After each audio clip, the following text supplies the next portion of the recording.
Have you ever felt stuck? Not stuck in a place, but stuck in time. Like your body is here, but your mind is somewhere else, somewhere in the past, replaying the same scene, the same hurt, the same mistake, the same moment when everything fell apart. Have you ever felt like you're walking forward, but your heart is still standing in yesterday? I lived that way for 3 years. 3 years of my life stolen by a moment that was already gone. I thought I was healing, but I was just existing. Breathing, but not alive. Moving, but not forward. Until one day, someone told me something that broke the spell. You don't live in the past. You live now. And every second you spend crying for yesterday is a second you steal from your tomorrow. Let me tell you about the day I stopped crying for yesterday, and how I learned to build a life so beautiful the past became jealous. My name is Riley. I'm 32 years old, and for 3 years, I was a ghost. Not dead, but not really alive either. 3 years ago, everything in my life fell apart at the same time. I lost the person I loved. They left without explanation, just gone. One day we were planning a future. The next day, they were packing their bags. I lost my job after 7 years of dedication, of working late nights, of sacrificing everything. They said the company was restructuring. They said it wasn't personal, but it felt personal. It felt like the universe was saying, "You're not good enough. You never were." And I lost myself. My confidence disappeared. My dreams felt stupid. My voice became quiet. My light went out. I became someone I didn't recognize. But the worst part? I couldn't move forward because I was trapped. Trapped in the moment it all fell apart. Every morning, I would wake up and immediately think about them, about what I did wrong, about what I should have said differently. Every time I tried to apply for a new job, I would remember the moment they fired me, and my hands would shake. My confidence would crumble. Every time I looked in the mirror, I saw the broken version of myself, the one who wasn't chosen, the one who failed. I was living in my body, but my mind never left that day. That terrible day when everything ended. My friends would say, "Riley, you need to move on. It's been so long." But how do you move on when your feet are stuck in cement made of memories? I tried everything. I read self-help books. I watched motivational videos. I told myself, tomorrow will be better.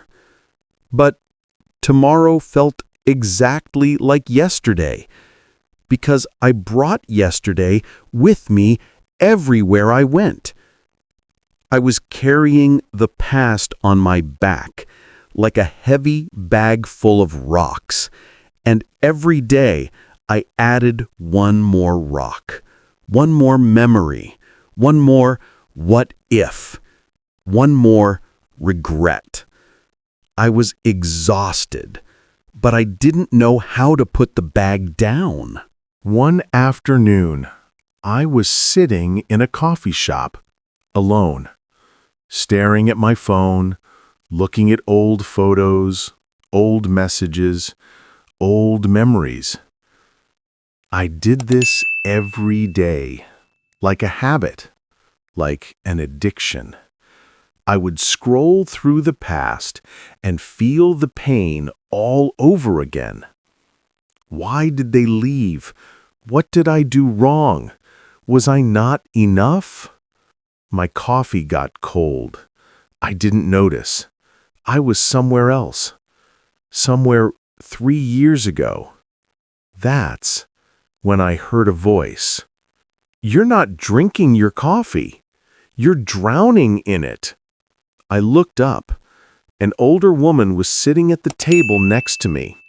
She had kind eyes, sad eyes, like she understood something about pain. "Excuse me?" I said. "Your coffee," she repeated. "It's cold now, because you weren't here to drink it. You were somewhere else." I felt exposed. "I'm fine," I said quickly. "No, you're not," she said gently. "And I know, because I used to sit exactly where you're sitting for 5 years. 5 years of my life I sat in yesterday." Something in her voice made me stay, made me listen. "What do you mean?" I asked quietly. "I lost my daughter," she said. Her voice was steady, but her eyes filled with tears. "A car accident. She was 23, my only child." I felt my heart break for her. "I'm so sorry." For 5 years after she died, I couldn't function. I would replay that day in my mind over and over. If only I had told her to stay home. If only I had called her 5 minutes earlier. If only, if only, if only. I stopped living. I stopped smiling. I stopped eating properly. I stopped seeing friends. I became a prisoner of that one day. Her words felt like she was describing my life. "What changed?" I whispered. One day, I was in my daughter's room, crying, again. And I found her journal. She used to write every day. I opened it to a random page, and I read something she wrote when she was 17. She pulled out a small piece of paper from her wallet. It was worn, like she had read it 1,000 times. She handed it to me. It said, "Mom always worries about yesterday, but yesterday is gone. I want her to know the best gift you can give someone is your presence today, not your regret about the past." I stared at those words. They felt like they were written for me. "When I read that," the woman said, "I realized something. By living in the day she died, I was missing every day she wanted me to live. She didn't want me to cry for her. She wanted me to live for her." I felt tears rolling down my face. "You're carrying something too, aren't you?" she asked. I nodded, and for the first time in 3 years, I told someone the truth. I can't let go. Every time I try to move forward, my mind pulls me back. I see their face. I hear their voice. I remember the moment they said it was over, and I just can't escape it. "And your job?"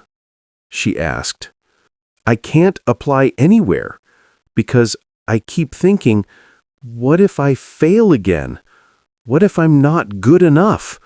What if they reject me too?" She reached across and held my hand. "You're not healing, Riley. You're rehearsing. You're practicing the pain over and over until it becomes your identity. Her words hit me like lightning. But here's what I learned. The past already hurt you once. Why are you letting it hurt you 1,000 more times in your mind? I didn't have an answer.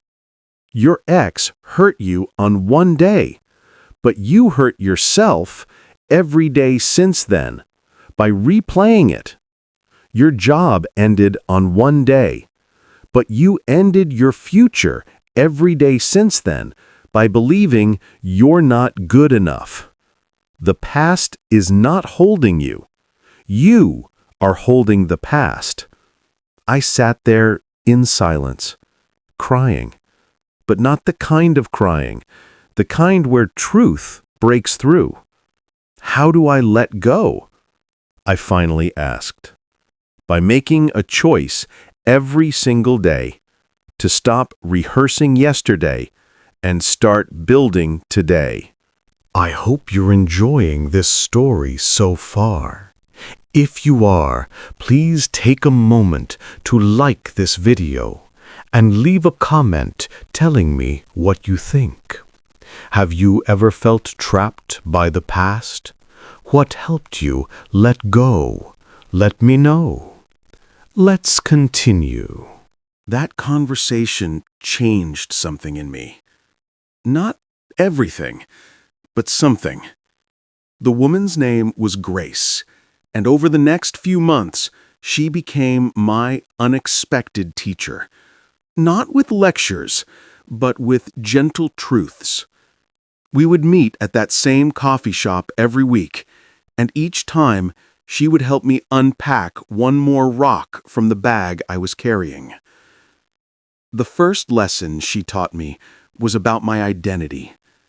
"Riley," she said one morning, "tell me who you are." I thought for a moment. I'm someone who was left. Someone who failed. Someone who... "Stop," she interrupted. "That's not who you are. That's what happened to you. Those are events, not identity.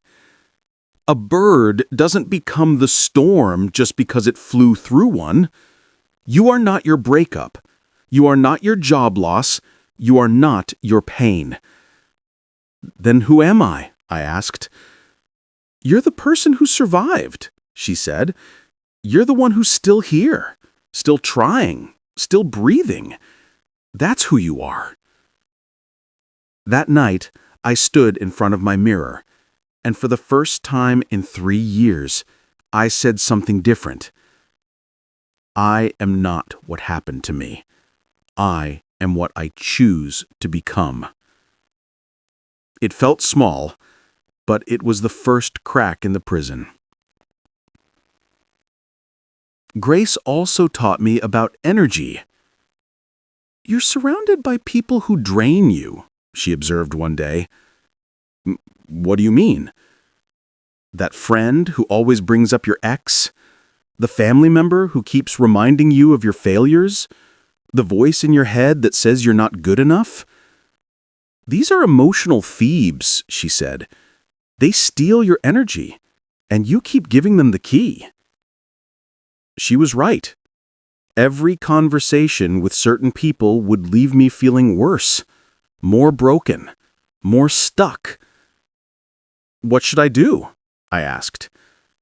"Protect your peace," she said simply. "You don't owe everyone access to your heart, especially not people who keep reopening your wounds." So I started saying no, not rudely, but firmly. When someone wanted to gossip about my past, I changed the topic. When someone tried to make me doubt myself, I walked away. When my own thoughts tried to pull me back, I said out loud, "That was then, this is now." It wasn't easy. Some people called me distant, cold, changed. But Grace smiled when I told her. "Good. The old version of you gave too much. The new version protects what's left." She also taught me how to retrain my brain. Your brain is stuck in a loop, she explained. It keeps replaying the past because it's trying to protect you. It thinks if you remember the pain, you won't get hurt again. But it's not protection. It's prison.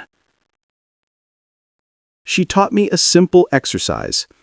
Every time my mind jumped to the past, I would stop and say, "This is a thought, not reality.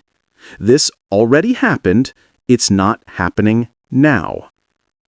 Then I would ground myself, look around, name 5 things I could see, 4 things I could touch, 3 things I could hear.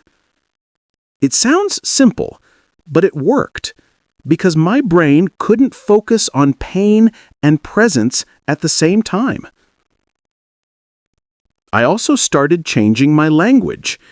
Instead of saying, "I ruined everything," I said, "I made a mistake, but I'm learning." Instead of saying, "They destroyed me," I said, "They hurt me, but I survived." Instead of saying, "I'll never be happy again," I said, "I'm building happiness day by day." Words rewire belief, and belief changes everything. But the most powerful lesson Grace taught me was about closure.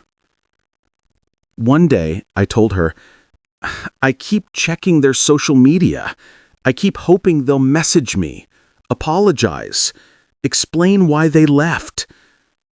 If they just told me why, I could finally move on." Grace looked at me with those wise, sad eyes. "Riley, you don't need their explanation. You need your own permission."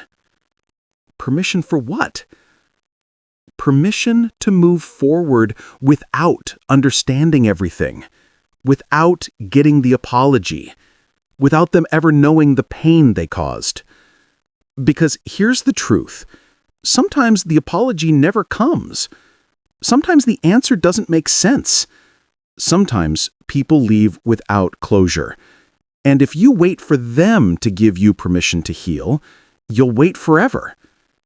Real closure is not something they give you. It's something you give yourself. That night, I wrote a letter. Not to them, but to myself. Dear Riley, I forgive you for holding on so long. I forgive you for believing their leaving meant you weren't enough. I give you permission to let go. Not because you understand, but because you deserve peace. You don't need their sorry. You just need your courage. And you have it. You always had it. I read that letter every morning for a month, and slowly, I felt lighter. Grace also taught me about asking better questions. "Stop asking, 'Why me?'" she said. "Start asking, 'What now?' Why me keeps you stuck looking backward. What now moves you forward." So I stopped asking, "Why did they leave me? Why did I fail? Why is life so unfair?" And I started asking, "What do I want to build now? What can I learn from this? What kind of person do I want to become?" Those questions changed everything because they gave me power, not over the past, but over my future. And finally, Grace taught me about vision. Riley, you've stopped crying, you've stopped overthinking, you've let go. But now what? What are you building? I realized I had been so focused on healing that I forgot to dream. "I don't know," I admitted. "Then it's time to design your new life," she said. "Not just heal from the old one." She gave me a notebook. Every night, write 3 things. Who do you want to become? What kind of peace do you want? And what do you want to build? At first, it felt silly, but I did it. I want to be confident again. I want to speak without fear. I want to wake up and feel excited, not heavy. I want peace in my mind, no more loops, no more replaying pain, just quiet. I want to build a career I'm proud of, relationships that are real, a life where I'm not just surviving, but thriving. And slowly, those words became actions. I took a course. I applied for jobs. I started saying yes to invitations. I started living forward instead of looking backward. 6 months after meeting Grace, my life looked completely different. I got a new job. Not my dream job, but a good job, with kind people, with new possibilities. I stopped checking my ex's social media, not because I forced myself, but because I genuinely didn't care anymore. I started smiling again, real smiles, the kind that reach your eyes. I made new friends, people who added to my life instead of taking from it. I started sleeping better because my mind wasn't replaying the past every night. But the biggest change wasn't external. It was internal. I looked in the mirror one morning and realized I liked who I was becoming. Not the old me, the new me, the one who survived, the one who chose to build instead of break. One day, I went to the coffee shop, our coffee shop, but Grace wasn't there. I waited. She didn't come. I asked the barista, "Have you seen Grace, the older woman who sits by the window?" The barista smiled sadly. She passed away 2 weeks ago, peacefully, in her sleep. My heart broke, but not the way it used to break. This was different. This was grateful grief. I sat at our table, and I cried. But they were different tears, not tears of pain, tears of gratitude.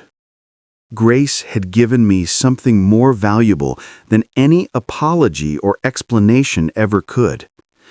She gave me permission to live again. A week later, I received a letter from Grace's lawyer. She had left something for me. When I opened it, I found her daughter's journal, the one she carried with her, and a note. "Riley, this journal helped me remember that living in the past dishonors those we love and those we could become. I pass it to you not to keep, but to learn from. When you're ready, pass it to someone else who needs to hear this. You don't live in yesterday. You live now. And now is where your life is happening. Build something beautiful. Grace." Inside the journal, on the last page, Grace had written, "I spent 5 years crying for yesterday. Don't make my mistake. Don't cry for yesterday. Build something so beautiful that yesterday becomes just a chapter in your story of rising." I closed the journal, held it close, and whispered, "Thank you, Grace. I won't waste another day." And I didn't. And that's how I learned to stop crying for yesterday.